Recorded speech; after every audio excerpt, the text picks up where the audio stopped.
So this has happened many times before, and it's happening right now at the time of this recording, and we can be sure it will happen again. So for the sake of your home, for the sake of your business, for the sake of your investments, you need to figure out how to recession-proof yourself.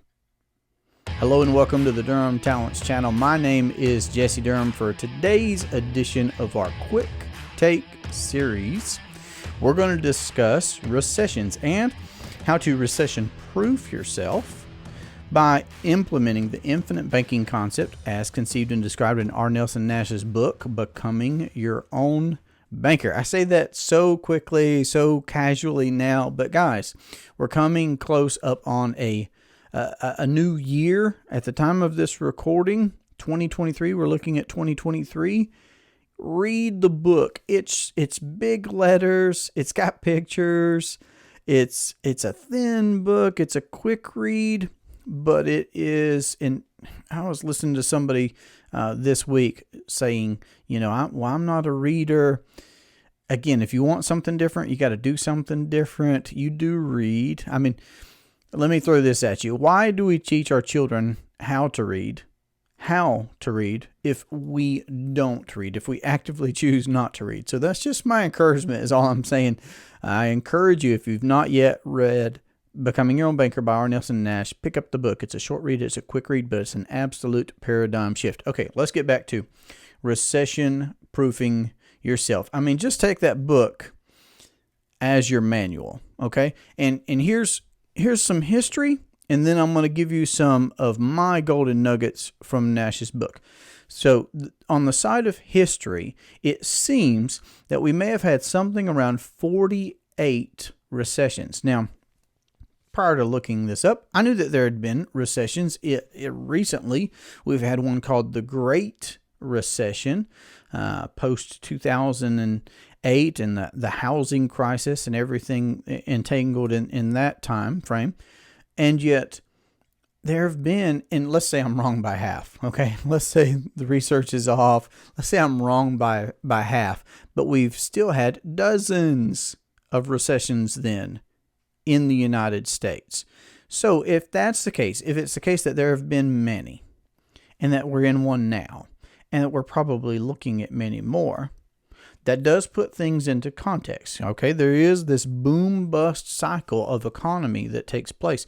So just simply being aware of that, I think better prepares us for how to recession-proof ourselves then, okay?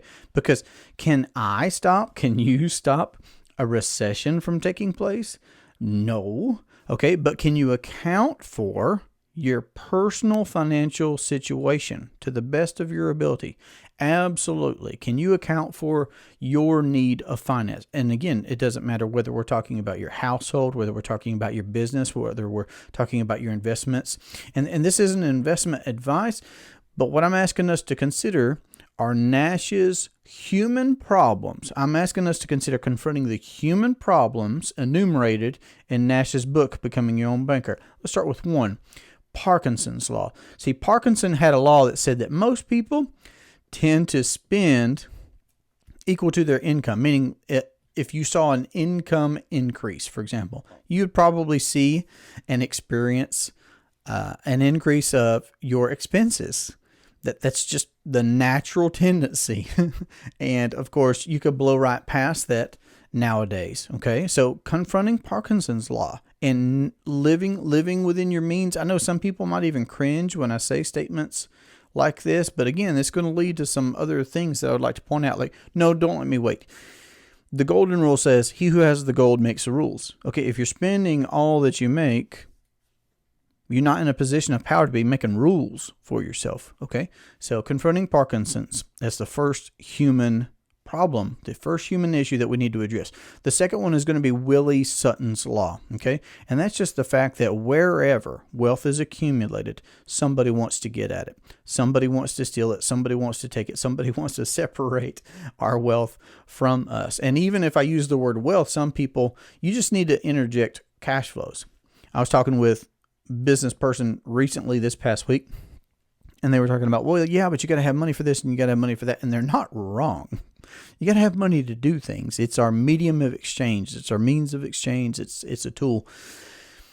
But the idea that somebody doesn't experience cash flows would mean that they are indigent. They don't own anything, live under a bridge. Okay, and that's a horrible situation. I'm not picking at it, but I'm describing that we all have cash flows if we're not in a position of indigence. Okay, so we do have cash flows. So the way to address Willie Sutton's law, knowing that people legally and illegally would like to separate us from our money, is we got to consider, where is it that we warehouse our wealth? Okay, to recession proof ourselves, I'm talking about where is it that we, if we are going to confront Parkinson's and we are going to set aside capital somewhere, where are we going to set that? What kind of risk may we or may we not assume? What kind of, and there's so many different factors, right, that are interjecting on this point of Willie Sutton's, what's the tax treatment there? And again, I'm not giving tax advice. I'm just asking you to consider where you warehouse your wealth. How is it protected? Is it accounting for inflation? Is it going to account for taxation? Is it going to account for litigation? Is it going to account for fill in the blank? Okay.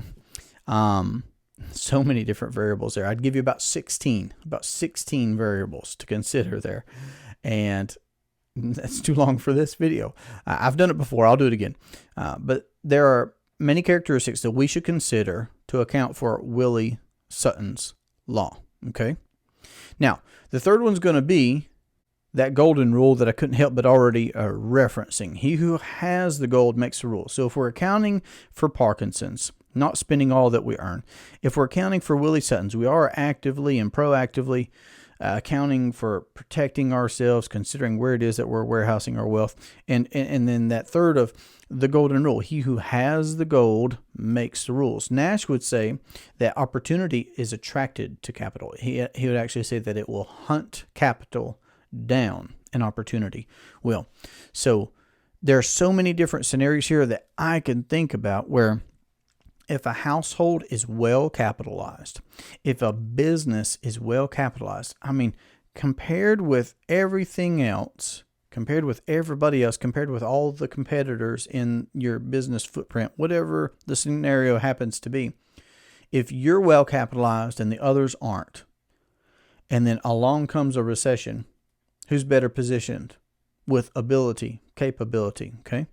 So the golden rule applies. It always applies. In a recession or not in a recession, it doesn't matter. But certainly during a recession, having the gold, making the rules for your own self, okay, accounting for your need of finance, accounting for the banking function in your life, it truly, truly behooves you all the more. And again, recessions have come and gone, and they're here. So we need to be proactive in accounting for that golden rule. Next is going to be the arrival syndrome. This is maybe the most difficult one, if you've never heard me say that. And the arrival syndrome is simply the preconceived or the inclination to say, well, I know that, or I'm doing that. Okay. A know-it-all, in the worst of senses, being a know-it-all that truly doesn't know it all. Because who can? I can't. I've not arrived. I don't know it all. I don't have the answers to everything, okay? But in this space of recession proofing yourself, I know we can't go wrong by accounting for Parkinson's, for Willie Sutton's law, proactively going about amassing capital, accounting for the golden rule, and then most assuredly accounting for our need to grow, our need to continue to develop and grow and learn and read. I keep saying I'm going to stack up the books that I've read just this year. It's just, I'm not trying to show off, but it's something that I care about. It's something that I track. It's something that I actively do. I've not arrived.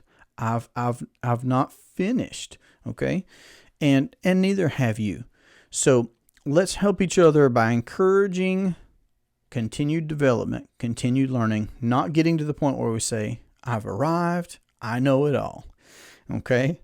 I think maybe Jocko Willink speaks the best about the ego and how being humble, it's so very counterintuitive. It's something you have to intentionally do. You have to intentionally decide to take, he would say, extreme ownership, but to proactively account for our own egos, check that, be humble, and say, I've not arrived, and continue developing. See, because there are so many, subjects here, whole life insurance, wealth, money, just so many different things that we carry preconceived ideas to, and many of them erroneous.